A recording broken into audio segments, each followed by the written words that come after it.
જય કોરી સમાજ, જય વીરમાન દાદા। સૌનો વિકાસ એવો સૌનો સાથ એવી આમ આદમી પાર્ટી। સૌ સાથ આપો તો સૌનો વિકાસ થાય। આમ આદમી પાર્ટી નવી પાર્ટી આવી રહી છે। નવી પાર્ટી હોય, ગમે નવી પાર્ટી હોય તો કામ કરે। આ 30 વર્ષથી મૂળિયા નાખેલી ભાજપ સરકાર વિદાય થાય તો સારું। ભાજપ સરકારને હવે વિદાય લેવાની જરૂર છે। દેવભૂમિ દ્વારકામાં ઈસુદાનભાઈ ગઢવીર જેવા ઈવાન હોય સારું। 30 વર્ષ પત્રકાર રહ્યા આટલી અને આખી ખબર પડે। બાકી તો ભાજપમાં અમુક કાંતિલાલ જેવા, અમૃતિયા જેવા હિન્દી બોલતા નથી આવડતું એવા 7 વાર ધારાસભ્ય હોય તો રોડ રસ્તા ખાડા થાય। આ તો સારું છે તો રોડ જ આમની બનાવ્યા, બ્રિજ ડેમ બનાવ્યા હોત તો રાવેલવાળા તો મરી જાત ને। રોડ અઠવાડિયામાં તૂટી જાય તો ડેમ તો વરસમાં તૂટી જ જાય। એ કોંગ્રેસની સરકારમાં ડેમ થયા, નિહારું કોંગ્રેસની સરકારમાં થયું એટલે તૂટ્યા નથી। ભાજપમાં રોડ થયા એટલે તૂટી ગયા। એટલે હવે આ સરકારની વિદાય કરો, સૌ ખેડૂત હપી જાઓ,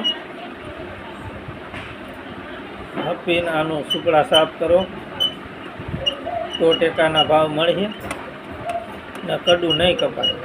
નકા આ બોટાદવાળી થાય। બોટાદમાં આપના રાજુભાઈ કરપડા રજૂઆત કરતા હતા શાંતિથી તો ભાજપના નેતા પોલીસ લઈને ના થવા દીધો કાર્ય। તો ખેડૂતનો બિચારાનો નિર્દોષ બિચારા ઘરમાં બેઠા હા એને જેલમાં લઈને ઠોકી દીધા। આજ બિચારાઓની દિવાળી જેલમાં થાય। જય હિન્દ। તો હું જાહેરમાં કહું છું કે આ દેશ પાછો જ એકવાર ગુલામ થવાનો છે, થાય ગમે તેથી, બાકી ગુલામી 1000% આવવાની છે। આ દેશનો ખેડૂત રાતને દી નાકા વાળે મજૂરી કરે, તાજને તડકો વેઠે અને અનાજ પકવીને બજારમાં લાવે ત્યારે ભડના દીકરા ભાવ બીજા કરે છે। ક્યાં સુધી આ દેશની કરુણતા તો તમે જોવો સાહેબ। આયા ન્યાય કોઈને મળ્યો જ નથી અને આઈપીએલમાં મેચ રમવા વાળાની સામા કરોડો રૂપિયાના દા લાગે છે અને અબજો રૂપિયા। આજે જામ રાવલની વાત કરવી। જામ રાવલમાં બહારથી આવીને અહીં ચૂંટણીમાં ઊભી જાય,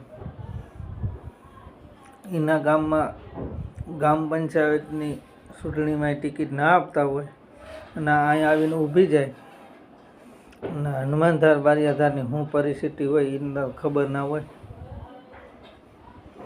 હનુમાનધાર બારિયાધારમાં પૂર આવે, હાની વર્તું હોલથી, તો એને તો ખબર ના હોય। તો એવા લોકોને મત દેવાય કે ના દેવાય એ કોમેન્ટ કરીને જણાવો। જામ રાવલમાં આજથી 5 વર્ષ પહેલાં જે પ્રમુખનું કામ સારું હતું એ પ્રમુખને મત દેવાય કે 5 વર્ષ ઓફિસમાં બેઠા રહ્યા હોય એના એસીવાળા રૂમમાં એને મત દેવાય ને પાછા પ્રજાની મજાક ઉડાવતા હોય ને ઠેકડી કરતા હોય ને ઘણી રજૂઆત કરતા એ કામ ના કરતા હોય તો એવા માણસોને મત ના દેવા જોઈએ। આપણા સ્થાનિક અહીંના પ્રમુખ હોય એને મત દેવા જોઈએ। અહીંનો ગમે એ ચૂંટણી લડે એને મત દેવાય, બાકી બહારથી આવેલા લોકોને કાંઈ ખબર જ ના પડે। એ થોડા અહીંના હા તો એના અહીંનું પેટમાં ભરે, બાકી અહીંના જે હોય એના પેટમાં ભરે, એના અહીંની પરિસ્થિતિની ખબર હોય। બહારથી આવીને જીતીને ભાગી જાય ને કરોડોનો ભ્રષ્ટાચાર કરે, એ ભ્રષ્ટાચાર કરે એને કાંઈ ખબર હોય નહીં અને એનું ગામ થોડું છે તો એને કાંઈ પેટમાં ભરે। જે આપણા ગામનો હોય એ જ સારું કરતો હોય. ગમે એ ખેડૂતનું કામ હોય તો એ કરતો હોય. આ કોઈ ખેડૂતનો પ્રશ્ન કર્યો હોય કે આની કોઈ ગરીબીનું કામ કર્યું હોય એવો એક રેકોર્ડ હોય તો એ બતાવો. આજથી 10 વર્ષ પહેલાં વર્તુબેના પાટિયા ખોલ્યા તો જામ રાવલ નગરપાલિકાના પ્રમુખ વાલાદુદા પરમાર હતા. તો વર્તુ ડેમે એ પોતે એનું 4 વ્હીલ લઈને પાણી છોડાવવા આવ્યા હતા ને જામ રાવલના ખેડૂને આ ખાઈને પાણી પૂરું મળી ગયું. આ પ્રમુખે કોઈ દી કામ આવ્યા નથી. હવે એક જામ રાવલનો જ આપણો ભાજપ ભ્રષ્ટાચારી લફંગા એ ભાઈ એમ કહેતો હો કે હવે તો પબ્લિક મારે એમ છે, પબ્લિકના કાંઈ કામ નથી થયા તો હેલ્મેટ પહેરવા જોઈએ. હેલ્મેટ વિના તો એ કમી વઠ્યું તો હમણાં પ્રજા ગાયનું દેહે કે કામ નથી કર્યા એટલે કામ ના કરે એટલી હતાવવું પડે. બાકી આજથી 5 વર્ષ પહેલાં જે પ્રમુખ હતા એમને રખડે ને એ હવે બિંદાસ છૂટા છે, વધારે લીટથી છૂટા છે. બાકી આવા લોકોને તો અહીં જરૂર જ નથી બહારથી આવે એની.